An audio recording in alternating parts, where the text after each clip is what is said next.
사진을 잠깐 영상을 보여드리면요. 엔터 네. 저희가 탔던 이제 그 릭샤라고 불리우는 이 교통 수단이죠. 오토바이 개조해서 만든 건데 이걸 가지고 이제 주로 이 동네들 도시 이동할 때 이제 주로 이걸 타고 이동을 했고요. 다음 보여주시면 이제 시장터 사람이 정말 많아요. 예. 꽉 찬 이런 사람들 속에서 근데 마스크는 아무도 안 쓰고 있어요. 이런 환경. 저희가 갔던 이 선교지 네, 정말 열악한 그런 어떤 빈민촌이죠. 네, 이제 여기를 저희가 가서 기도하고 또 사역을 했었고요.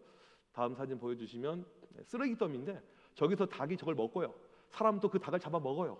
이런 어떤 환경들, 뭐 쥐 이런 것은 뭐 수도 없이 많고요. 그냥 정말 열악한 그런 어떤 환경들이었고 다음 사진 보여주시면 저희가 돌면서 이렇게 또 기도하고 또 가정들 신방을 하면서 그렇게 사역을 했고 다음 또 다음 또 아이들 우리 주일학교 사역이죠.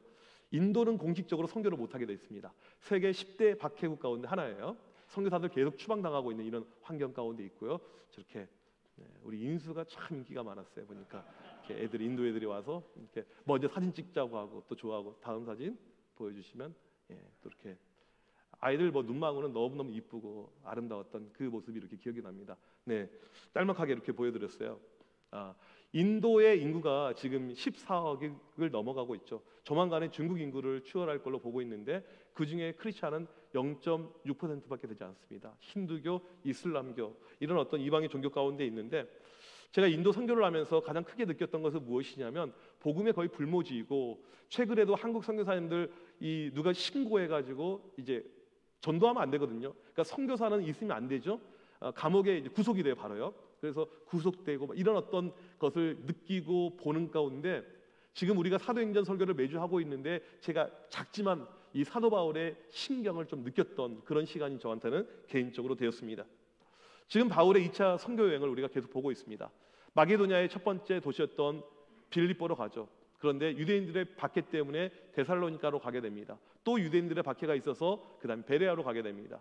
또 유대인들의 박해가 있어서 나오게 됩니다. 어디로 가게 됩니까? 이제는 320km가 떨어져 있는 유대인들이 더 이상 잡지 못할 만큼 아주 먼 지역으로 가요. 지도를 보여주시게 되면 아덴으로 가게 됩니다. 아덴, 지금의 아테네죠. 아주 멀리 보통은 뭐 50km, 70km 그렇게 멀지 않았던 도시였는데 이제는 배를 타고 멀리 아덴까지 바울이 320km를 지금 가고 있습니다. 오늘 말씀 14절 보니까 형제들이 곧 바울을 내보내어 바다까지 가게 하되 바다에서 지금 이동하고 있는 이 장면이 나옵니다. 그런데 말씀을 14절 자세히 보게 되면요 바울 혼자 가요. 실라와 디모데는 베레와에 남아있고 바울 홀로 배를 타고 갑니다. 이 당시 배는 범선, 바람에 의해서 갑니다. 이 베레아에서 이 아덴까지 약 4일 정도 걸리는 이 여정이에요. 그러니까 지금 바울 먼저 혼자 와 있고 오늘 말씀 16절을 보게 되면 바울은 그들을 기다리다가 누굴 기다리고 있습니까? 실라와 디모데 기다리고 있습니다. 왔던 배가 다시 와서 또 갔다 와야 되니까 최소 8일을 바울이 기다리고 있는 그런 어떤 여정이에요. 그런 가운데 이 바울이 무엇을 하냐면 아덴을 투어하게 됩니다. 이 아덴, 아테네 모르는 분들이 없죠. 정말 유명하죠. 이미 성경이 쓰여질 당시 전에 500년 전에 전 세계에서 가장 유력한 도시였습니다. 이 당시 로마 사람들은 아덴을 꼭 가고 싶은 이런 충동들, 여행의 어떤 버킷리스트 가운데 하나가 이 아덴이었다고 그래요. 아테네 하게 되면 가장 먼저 떠오르는 것이 무엇입니까? 철학의 도시이죠.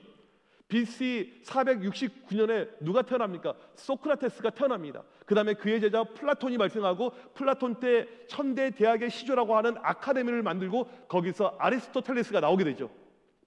이 유명한 철학자들이 만들어진 도시가 바로 이 아테네예요. 그 다음에 유명한 또 역사학자들, 이 역사의 아버지라고 할 수 있는 헤로도토스 이런 사람들이 발생한 도시가 이 아테네이죠. 그 다음에 연극의 시작, 그 다음에 수많은 이 이방의 종교들, 그리스 신화, 그리스의 종교, 이게 아테네라는 도시입니다. 바울이 지금 이 아테네에 도착을 하게 됐어요. 그리고 바울이 지금 투어를 한 바퀴 합니다. 바울의 눈에 가장 먼저 들어왔던 것이 무엇일까요? 아테네 하게 되면 가장 먼저 눈에 들어오는 것은요 파르테논 신전입니다. 바로 이 모습이죠.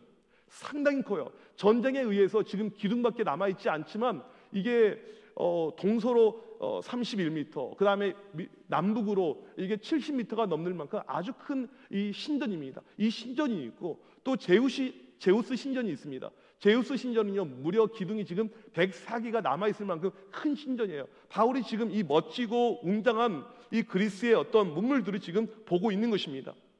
우리도 해외, 특별히 동남아를 가보게 되면 이렇게 멋있는 웅장한 건물들을 볼 때가 있죠. 캄보디아 가보신 분들 앙코르와트, 또 태국에 가보게 되면 많은 불상들, 불교의 유물들 뭐 이런 것을 볼 때가 이렇게 있습니다. 여러분 그거 보실 때 마음이 어떠세요? 와, 대단하다, 멋지다.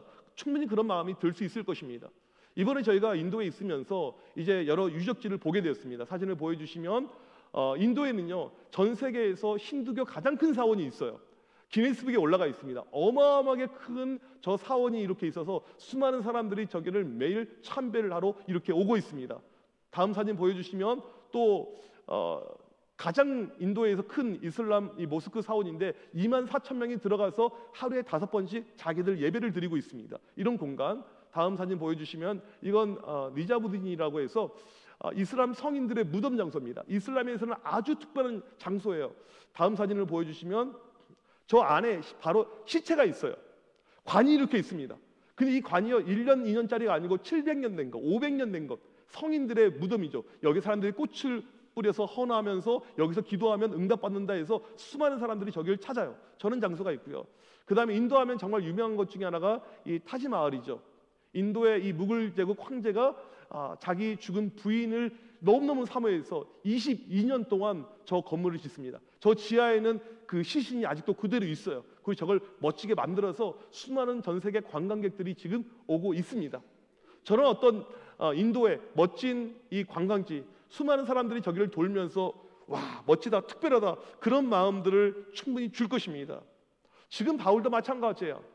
파르테논 신전, 제우스 신전 이런 멋진 관광 유적지를 보고 있는데 그때 사람들은 환호성을 지르겠지만 바울의 감정이 어땠는가? 오늘 말씀 이렇게 나옵니다. 16절 말씀 같이 한번 읽어보도록 하겠습니다. 16절 말씀 시작. 그 성에 우상이 가득한 것을 보고 마음에 격분하여. 바울의 감정은 흥분되고 즐거운 것이 아니고 격분이라고 나옵니다. 원어를 직역하면 이 격분이라는 말은요 바울의 손에 있는 그의 영이 경로했다 이런 뜻이에요. 바울이 영적으로 반응을 하고 있는 것입니다. 믿음의 사람의 특징은 무엇이냐면요 똑같은 것을 보는데 다르게 반응을 해요. 이게 믿음의 사람의 모습이죠. 성령의 사람은요 똑같은 것을 보는데요 다르게 반응을 하게 됩니다. 다른 사람들은 저 신전을 바라보면서 와 멋있다, 와 대단하다, 사진 찍어야지, 빨리 기록을 남겨야지 그러고 있는데 바울은 그러고 있지 않는 거예요. 우상이 왜 이렇게 많아? 이 당시 아테네에 있었던 이 그리스의 이 우상, 이 신전의 수가 헬라 모든 지역에 있는 것보다 더 많았다고 그래요. 인도에 지금 우상이 얼마가 있냐면요 존재하고 있는 형상의 우상만 3억 3천 개입니다. 3억 3천 개. 이게 우상이에요. 원숭이도 우상이고 간디도 우상이고 다 우상이에요. 지금 바울의 심경이 어떠냐면 이것을 볼 때 다른 사람들처럼 열광하고 뜨겁게 반응하는 것이 아니고 분노가 차오르는 거예요. 어떻게 저렇게 우상을 숭배할까? 어떻게 저런 것을 만들어 놓을까? 여러분 아까 기네스북에 올라갔던 그 인도의 힌두교 사원이 있잖아요. 인도가 얼마나 못 사는 나라입니까? 전기요금을 못 내요. 그러니까 나라에서 기본 전기만 해줍니다. 난방을 뗄 수가 없어요. 그러니까 겨울철 되게 되면 영하로 떨어지지 않는데도 불구하고 수많은 사람들이 죽습니다. 여름이 되면 온도가 50도로 올라와요. 수많은 사람들이 죽어요. 코로나 때 하루에 죽어나가는 이 사람들이 어마어마하게 많아서 그냥 다 매장을 하는 거예요. 이게 인도의 모습입니다. 그런데 그 돈을 가지고 뭘 만들어요? 저런 것을 만들어 놓고 있어요. 이게 얼마나 영적인 무지입니까? 사람들은 멋있다고 이야기하는데 영적인 인사이트가 있는 사람은 저걸 바라볼 때 마음에 화가 치밀어 오를 수밖에 없는 것입니다. 바울은 지금 분노가 그에게 찾아온 거예요. 모두가 여행하면서 즐겁고 행복한 그런 시간을 보내고 있는데 바울 가운데는 영적인 분노, 어떻게 우상을 저렇게까지 믿을까? 해외를 한번 다녀오면요, 특별히 우리보다 못 사는 나라를 다녀오게 되면요, 우리나라가 참 좋다는 것이 느껴져요. 인도는요 파란 불을 때 가는 것이 아닙니다. 가고 싶을 때 가요. 교통사고 있긴 하겠지만 제가 본 적은 없어요. 사고가 나더라도 한 번 봤다, 살짝 부딪히잖아요, 그냥 가요. 사람이 죽거나 하지만 않으면 신경 쓰지 않고. 그러니까 뭐 교통이 혼잡한데 우리로 말하면 이 8차선 도로에 한 16차선 차들이 이렇게 몰려 있습니다. 이게 인도의 모습이에요. 정말 이게 참 답답하고 참 어렵잖아요. 인도 델리 가장 큰 국제 공항인데 그거 입구 가는데 저희 2시간 걸렸어요. 인천공항 갈 때 요즘에 다 셀프입니다. 입구 갈 때 셀프예요. 제 3년 만에 처음으로 비행기를 탔는데 셀프더라고요. 얼마나 편한지. 우리나라 얼마나 편합니까? 얼마나 발전돼 있습니까? 아시아에서 지금 현재 솔직히 뭐 아주 작은 나라 말고 이렇게 큰 나라들 가운데 우리나라보다 앞서가는 나라는 없어요. 가장 뛰어나고 가장 대단하고 인도에서 좋은 차는 현대차입니다. 좋은 건 삼성이라고요. 세계 어딜 가든지 그런 문물의 풍성한 가운데 우리나라가 있어요. 지금이요. 여러분 그런 모습을 바라볼 때 와 우리나라 대단하다. 와 우리나라 뛰어나다. 단지 그런 마음만 가질 수가 있을까요? 영적인 인사이트가 필요하다는 거죠. 우리나라를 바라볼 때 지금 모든 것은 세계를 앞서가고 있는데 영적으로 나라가 죽어 있어요. 영적으로 모든 것이 떨어져 가고 있습니다. 하나님을 믿는 사람이 없어요. 여러분이 속한 공동체, 회사에, 직장에 보십시오. 하나님을 믿는 사람이 얼마나 있는지 갈수록 사라져가고 있습니다. 오히려 우리가 굶주리고 어려울 때는요, 예수 믿고 천당 가자 사람들이 교회로 몰렸는데 없어요. 이번에 선교사님이 이런 이야기를 해요. 젊은 선교사가 이제는 없대요. 한국에는 젊은 선교사들이 들어오지 않는데요. 젊은 선교사가 없다는 거예요. 신학교마다 미달입니다. 학생들이 같지 않아요. 교회들마다 다음 세대가 없습니다. 청년들이 없어요. MZ세대들이 교회를 다 떠나고 있습니다. 이게 우리의 현실이죠. 영적으로 이 나라가 피폐해지고 있습니다. 겉으로는 부강해지고 세계 열방의 이야기도 군사력으로 경제력으로 모든 것을 앞서가고 있지만 영적으로 죽어가고 있는 이 나라의 모습을 나누면서 우리 가운데 바울의 감정, 바울의 모습이 지금 필요하다는 것입니다. 이게 바로 영적이었던 바울의 지금 감정이었습니다. 이런 영적인 마음을 가진 가운데 바울이 사람들에게 복음을 증거합니다. 17절에 보게 되면 다른 지역과 좀 다른 방식으로 증거해요. 첫 번째로는 다른 지역과 동일하게 회당에 가서 이 유대인들 또 이방 이 하나님을 경외하는 자들에게 복음을 증거하지만 아고라에 가서 이 광장이라고 하죠. 아고라에 가서 이들과 변론하면서 복음을 증거합니다. 이 아테네가 철학이 발달했던 도시이기 때문에 지성인들이 많아요. 똑똑한 사람들이 많아요. 그들과 논쟁하면서 바울이 증거해요. 복음을 증거해요. 전에는 그냥 심플하게 증거했다면 여기서는 조금 다른 방식으로 훨씬 더 힘을 다해서 열의를 다해서 바울이 복음을 증거합니다. 18절 보니까 아테네의 유명한 철학의 사조들이 등장합니다. 에피쿠로스 학파, 스토아 학파, 이 두 개의 메인 그리스 철학의 학파가 사람들이 존재해요. 먼저 18절 보면 에피쿠로스 학파 한번 도표를 보시게 되면요, 이들의 특징이 이렇습니다.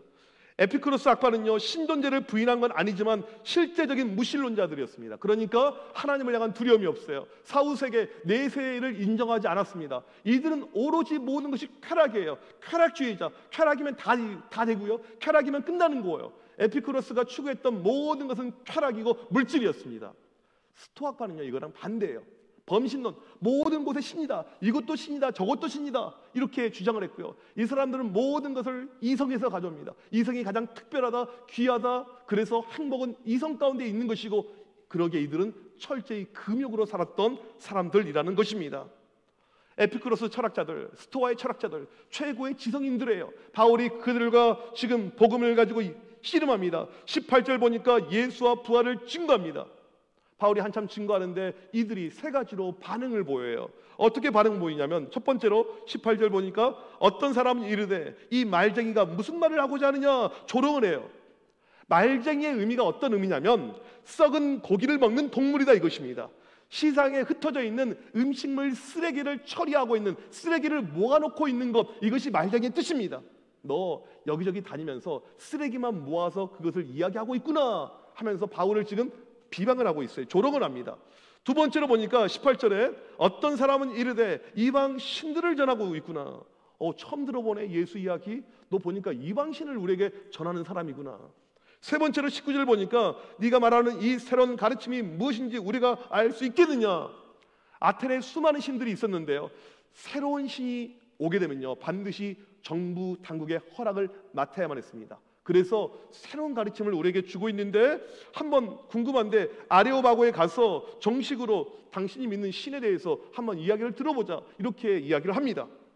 이 아테네라는 도시는요, 크게 두 군락으로 존재합니다. 아크로폴리스가 있고요, 아고라가 있어요. 이 둘 사이에 무엇이 있냐면 아레오바고 언덕이 있습니다. 사진을 보여주시면 이게 아레오바고 언덕이에요.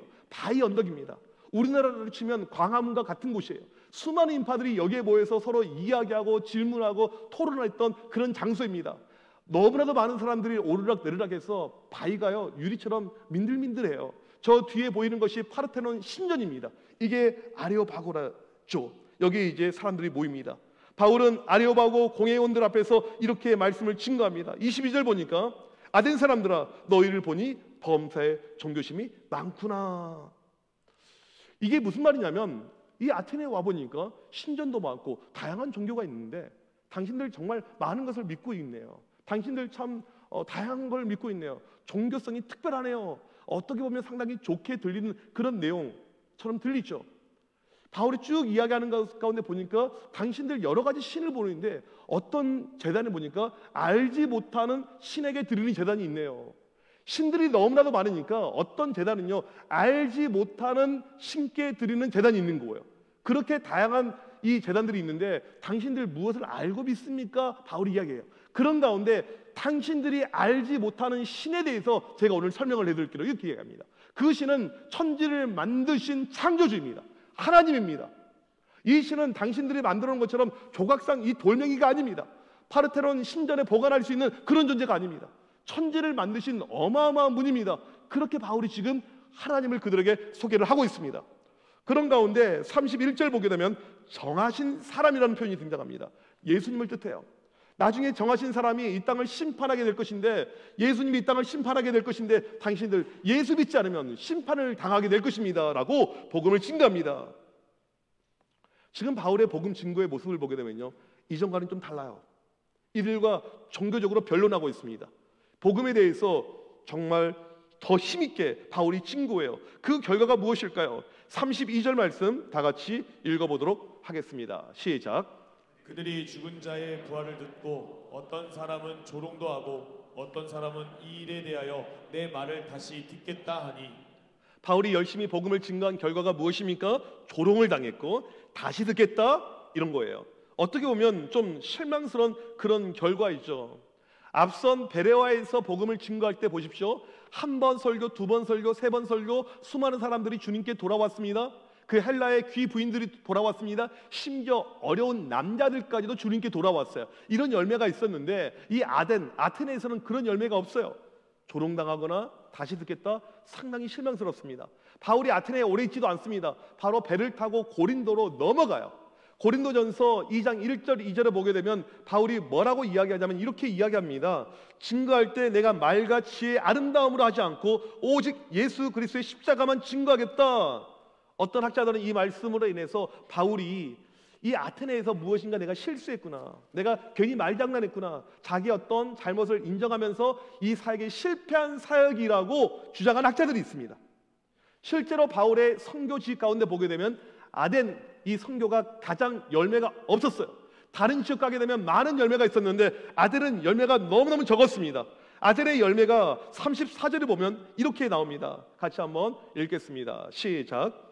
몇 사람이 그를 가까이하여 믿으니 그 중에는 아레오바고 관리 디노루시오와 다말이라 하는 여자와 또 다른 사람들도 있었더라. 이 아덴에서 믿었던 사람들 몇 명의 이름을 언급하고 있습니다. 아레오바고 관리 디오누시오는 재판관 가운데 한 명이에요. 법관이죠. 12명의 재판관이 있었는데 그 중에 한 명의 이름입니다. 아주 유명한 사람이에요. 다말이 이 여자의 이름이 나오는 것은요 아주 높은 고위 관직자의 부인이라는 뜻입니다. 바울이 몇 명 전도하지는 못했지만 유력한 자들이 주님께 돌아온 것을 알 수가 있습니다. 그런데 아무튼 보게 되면 이 선교의 열매, 선교의 결과가 너무 적은 걸로 이렇게 느껴집니다. 우리가 전도나 선교를 하게 될 때 보게 되면요 열매가 적을 때가 있어요. 생각한 것보다 열매가 없을 때가 있습니다. 일례로 작년에 저희가 1년 동안 주력했던 것이 무엇입니까? 대시양 아파트 전도. 매일 전도했어요. 매일 가서 뭘 나눠주고 이렇게 열심히 했습니다. 얼마가 오셨죠? 뭐 전도 집회 때 오신 분들은 계세요. 그런데 눈에 보이는 어떤 확실한 열매가 보이지는 않는 것처럼 느껴지죠. 그러면 그 대시양 전도는 실패한 전도일까요? 우리 교인들 가운데 영적인 각성과 영적인 어떤 게임, 갱신을 위해서 설교를 메모하고 있고 설교에 집중하고 있고 매일 기도, 매일 말씀 이런 영적인 훈련 가운데 있는 교인들이 있습니다.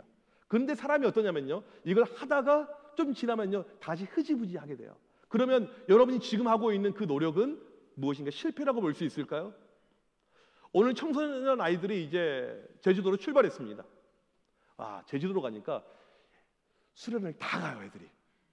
정말 신기해요. 앞으로 교회 수련은 멀리 가려고 그래요. 학원도 안 가고 다 집중해서 갑니다. 그것 때문에 제주도 보낸 거예요, 실은요. 집중하라고. 말씀에 인텐시브. 이게 과외랑 똑같은 거예요, 영적인. 그렇게 선생님들이 열심히 준비하고 답사도 2번이나 다녀오고 이렇게 했는데도 불구하고 아이들 가운데 영적인 변화가 없을 때가 있습니다. 그렇게 열심히 기도했는데 아이들이 영적으로 깨어나지 못해요. 그러면 이것은 과연 실패한 것일까요? 사무엘 크리스천 아카데미 이제 곧 있으면 학교가 개교됩니다. 생각보다 많은 아이들이 입학한 건 아니에요. 그러면 이것은 과연 실패한 학교의 프로그램일까요? 우리가 보통 볼 때 이 열매, 이 당장 눈에 보이는 열매가 크면 성공한 것이고 눈에 보이는 것이 작으면 실패한 것, 그렇게 우리가 생각할 때가 이렇게 있습니다. 저희가 이번에 이제 인도에서 이 사역을 하는데, 인도는 힌두교의 나라이죠. 그런데 무슬림도 2억이나 있습니다. 저희는 인도에서 무슬림 사역을 하고 왔어요. 이 무슬림이 어떠한 종교인지 아실 것입니다. 이제 특별히 저희가 만났던 이 무슬림의 목사님이 계시는데 본인의 간증을 합니다. 이분이 이제 어떤 한국 선교사님을 통해서 정말 우연히 코란과 성경을 비교하다가 이제 예수님을 만난 이런 케이스예요.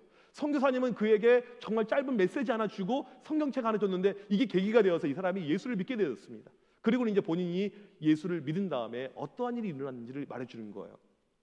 예수를 믿은 다음에 우선은 아버지랑 형들한테 엄청나게 두들겨 맞습니다. 그리고 집에서 추방을 당했어요. 추방당하고 난 다음에 아버지가 신문에다가 자기의 아들 이름을 썼어요. 우리 아들은 오늘부로 족보에서 봤다, 이거예요. 우리 아들이 더 이상 아니다, 이걸 공식적으로 알려준 거죠.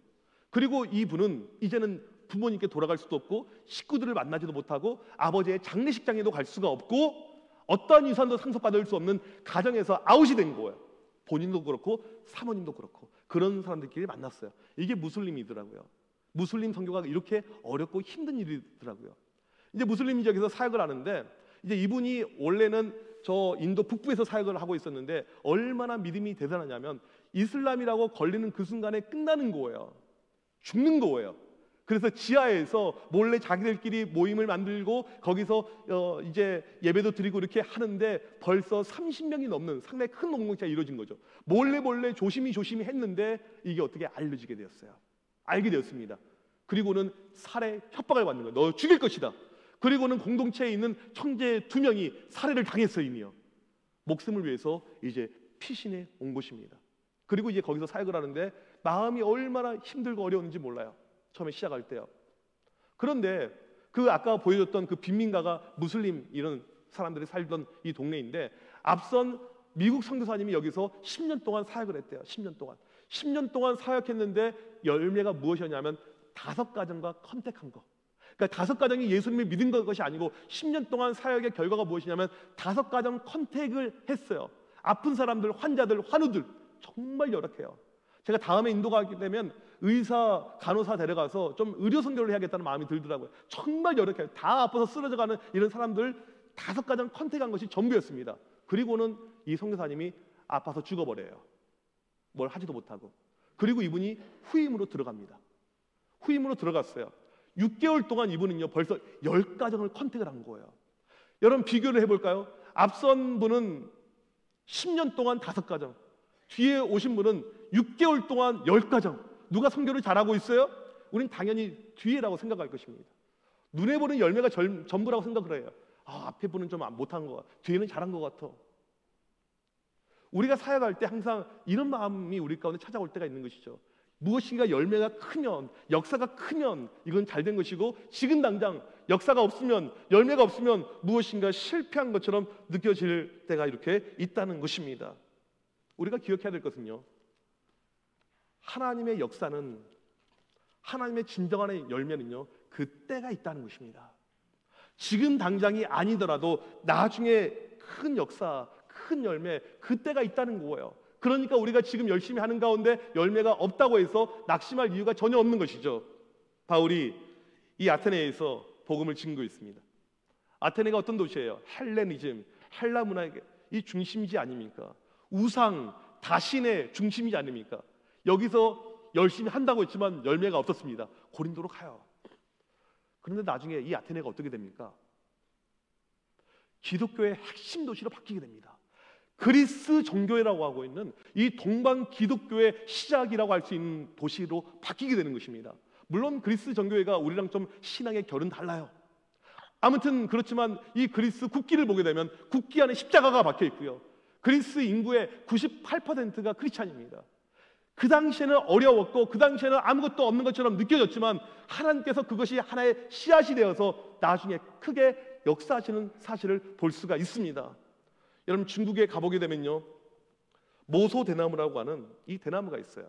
이 대나무는요, 아무리 농부가 최선을 다하고 거름을 준다고 할지라도 5년 동안 4cm밖에 안 자랍니다. 5년 동안 4cm예요. 아무리 노력을 해도 5년 동안 4cm를 극복을 못해요. 그런데 5년이 넘어가면요, 6주 만에 15cm가 자라게 됩니다. 갑자기 확 커져요. 모든 것은요, 하나님의 때가 있습니다. 하나님의 계획하심이 있습니다. 지금 당장 열매가 전부가 아니라는 사실입니다. 여러분 기억하십니까? 우리나라에 들어왔던 공식적인 1호 선교사 토마스 선교사, 그가 한 것이 무엇이 있어요? 노방전도 한 명도 못했습니다. 제너럴 셔머로 이 배가 불타고 대동강변에 끌려와서 참수당해서 죽었던 것이 전부죠. 그가 한 것이라고는 죽기 전에 성경책 던져준 것밖에 없습니다. 아무것도 하지 못했어요. 그런데 그 대동강 물을 마시게 된 사람들, 그 핏물을 마신 사람들이 나중에 평양 대부흥운동이 일어나게 됩니다. 지금 당장이 중요한 것이 아니고 지금은 열매가 없는 것처럼 느껴지고 지금은 아무것도 아닌 것처럼 느껴지지만 하나님의 때가 있는 것입니다. 평양 대부흥운동이 있었기 때문에 서울에 이렇게 많은 교회가 있는 것이고 저희 청암교회가 지금 존재하고 있는 것입니다. 여러분, 신앙의 열매가 지금 적다고 낙담하지 마세요. 사역의 열매가 적다고 슬퍼할 필요가 없습니다. 지금 여러분이 있는 곳이 아테네일 수가 있어요. 지금 나는 열심히 한다고 하지만 열매가 없을 수가 있습니다. 하지만 하나님의 때가 반드시 있다는 거예요. 하나님은 한 번도 우리를 실망시킨 적이 없으십니다. 하나님은 그의 때에 반드시 역사하시는 거예요. 그 하나님의 신실하심을 믿고 오늘 또 믿음 가운데 나아가길 바랍니다. 그럴 때 믿음의 눈이 열려서 그 길을 바라보고 나갈 때 나중에 아테네가 변화되듯이 우리의 삶에, 우리의 사역 현장에 놀라운 부흥의 역사, 변화의 역사가 일어날 줄 믿습니다. 오늘 또 그 믿음을 가지고 나가는 우리 모두가 되시길 주님의 이름으로 간절히 축복합니다. 우리 시간 자리에서 일어나셔서 함께 찬양하기를 원합니다. 하나님, 한 번도 나를 실망시킨 적 없으시고 언제나 공평과 은혜로 나를 지키셨네. 우리 이 시간에 신실하신 그 주님 같이 찬양하겠습니다.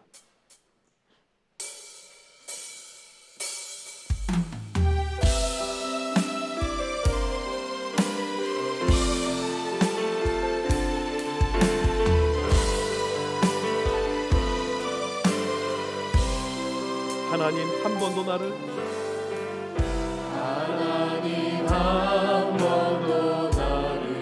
실망시킨 적 없으시고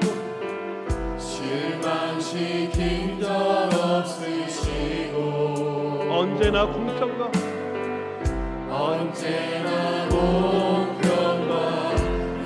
은혜로 나를 지키셨네. 오 신실하신 주,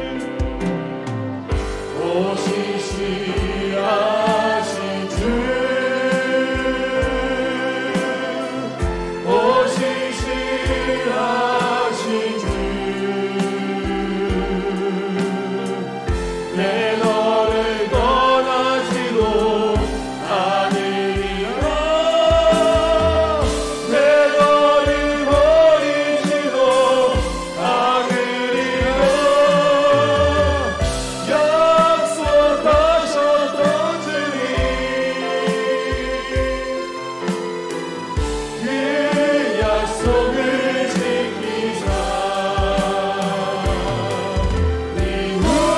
이후로도 영원토록 나를 지키시라 확신하네. 지나온 모든 세월들, 지나온 모든 세월들 돌아보아도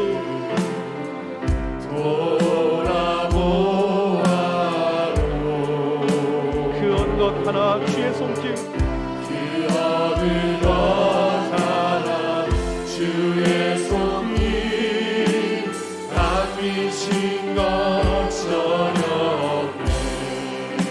신실하신 주, 오 신실하신 주, 오 신실하신 주, 내 너를 변하시고 아들이라, 내 너를 버리시고 아들이라 약속하셨던 주님, 그 약속을 지키사 이후로 영원토록 나를 지키시라 확신하. 주가 일하시네. 주가 일하시네, 주가 일하시네, 주께 아끼지 않는 자에게 주가 일하시네, 주가 일하시네, 죄하며 거는 자에게 주가 일하시네. 주가 일하시네, 주가 일하시네, 주께 아끼지 않는 자에게 주가 일하시네, 주가 일하시네, 죄하며 거는 자에게. 이 시간 합심하여 기도하겠습니다. 여러분 삶에 믿음의 열매가 적어서 고민합니까? 영적인 성장이 더디어서 어려움이 있습니까? 이 시간에 간절히 기도할 때 우리에게 필요한 것은 주가 일하시는 하나님의 뜻입니다. 사도 바울이 아덴에서 열매가 적었지만 나중에 그 지역 가운데 놀라운 역사가 일어났듯이 하나님, 지금은 내 삶이 힘들지만 역사가 없지만 우리 가정의 자녀들 가운데 믿음의 폭발적인 이런 부분이 없지만 하나님의 때에 반드시 일하실 줄 믿습니다. 우리의 교회 사역 가운데 하나님의 일하심과 역사하심이 반드시 일어날 줄 믿습니다. 주님의 일하심을 기억하면서 오늘도 믿음으로 나아가는 우리가 되게 하여 주시옵소서. 이 시간 주여 한번 외치고 간절히 기도합니다. 주여! 하나님 아버지, 이 시간 간절히 기도합니다. 하나님, 오늘도 우리의 삶에 열매가 없습니다. 하나님, 우리의 삶에 역사가 없습니다. 아버지, 실패하고 좌절하고 절망한 그런 마음이 아닌 주님의 때를 기다릴 마음을 허락하여 주옵소서. 반드시 아버지의 때에 역사하시며 아버지의 때에 일하심을 우리가 기억하며 하나님의 때를 기다리게 하여 주옵소서. 그 때를 잡게 하여 주옵소서. 주여, 이 시간 간절히 기도합니다. 우리의 가정을 붙잡아 주옵소서. 우리의 가정을 가운데 믿음이 없습니다. 아버지의 때에 그들을 만져주십시오. 그들을 걷게 하여 주십시오. 하나님의 놀라운 역사심이 넘쳐날 걸 믿사오니 주여 도와주셔서 성령이여 일하여 주십시오. 인도하여 주셔서 주의 일하심을 체험하는 우리 모두가 되게 하여 주십시오. 하나님, 오늘도 우리가 하는 모든 사역 때 가운데 하나님의 일하심이 있게 하여 주십시오. 시계 당의 열매가 없을지라도 하나님의 때를 기다리면서 믿음으로 전진하고 나아가게 하여 주시고 아버지의 때에 주의 일하실 줄 믿습니다. 아버지의 때에 하나님께서 역사하십니다. 주여, 그 아버지의 때를 기다리면서 오늘도 믿음으로 나가는 주의 모든 말씀을 되게 하여 주시고 하나님의 놀라운 뜻이니 하나님의 놀라운 얘기 아버지의 때를 기다리는 주의 모든 말씀을 하나님 아버지 감사합니다. 사도 바울이 아덴에서 기대했던 것보다 적은 열매가 있었지만 포기하지 않았고 묵묵히 믿음으로 나아갔을 때 나중에 그 지역 가운데 놀라운 역사가 일어난 것을 우리가 보게 되었습니다. 하나님, 우리 개인의 신앙과 가정과 자녀들의 믿음의 모습이 지금은 너무나도 작을지라도 낙담하지 않게 하여 주시옵소서. 주님의 때를 기다리며 크게 역사하실 주님의 손길을 고대함으로 믿음으로 달려나가게 하여 주시옵소서. 하나님, 오늘 또 우리 교회 모든 사역 주님의 때를 기다리게 하여 주시옵소서. 당장 열매가 적더라도 믿음으로 달려나가며 믿음으로 승부하는 우리 모두가 될 수 있도록 인도하여 주시옵소서. 지금은 우리 주 예수 그리스도의 크신 은혜와 하나님 아버지의 무한하신 사랑하심과 성령님의 위로 교통하심이 사도 바울처럼 믿음의 길만 묵묵히 걸어가며 하나님의 때를 기다리길 원하는 죄의 모든 백성들 머리머리 위에 지금부터 영원토록 함께 있을지어다. 아멘.